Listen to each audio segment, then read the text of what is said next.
Hi guys, Praxgirl here.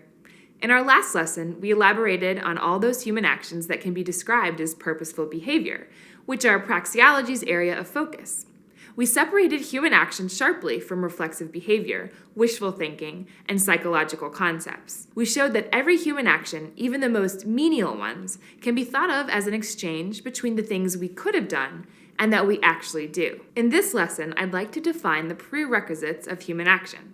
That is to say, the fundamental and logically necessary conditions required for a man to act purposefully. A man acts when he is eager to remove some uneasiness. His environment is in some unsatisfactory state, and he wishes to change it into a more satisfactory state.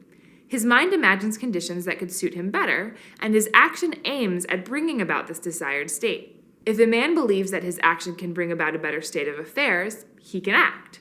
Here we have defined the three prerequisites of action. 1. A state of uneasiness. 2. An imagined world without this uneasiness. And 3. The belief that action can achieve this change. These are the conditions under which man lives.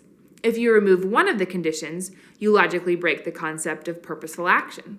For example, if you remove a man's uneasiness, you destroy his incentive for acting. You are no longer talking about a real man, but a perfectly happy individual with no reason to change his state. The remaining conditions become irrelevant. If you remove the second or third condition, you have a man with uneasiness, but no ability to either imagine change or believe that his action can change the future. In this world, a man would have to yield to the inevitable. He would have to submit to destiny.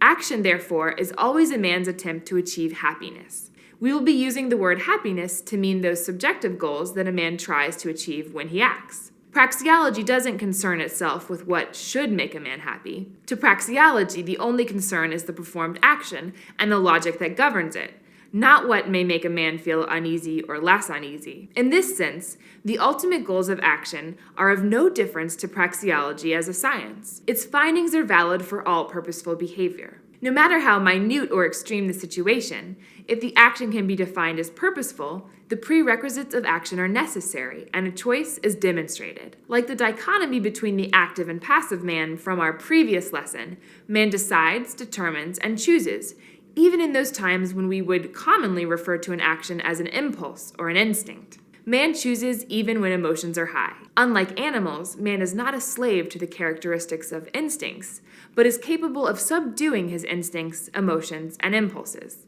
What distinguishes an emotional action from other actions is only valuation of input and output by the actor.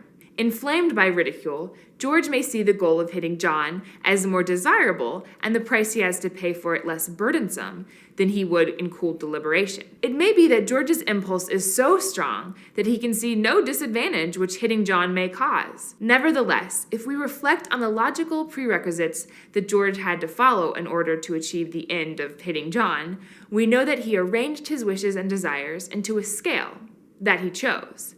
In short, that he acted. I'll see you in the next lesson.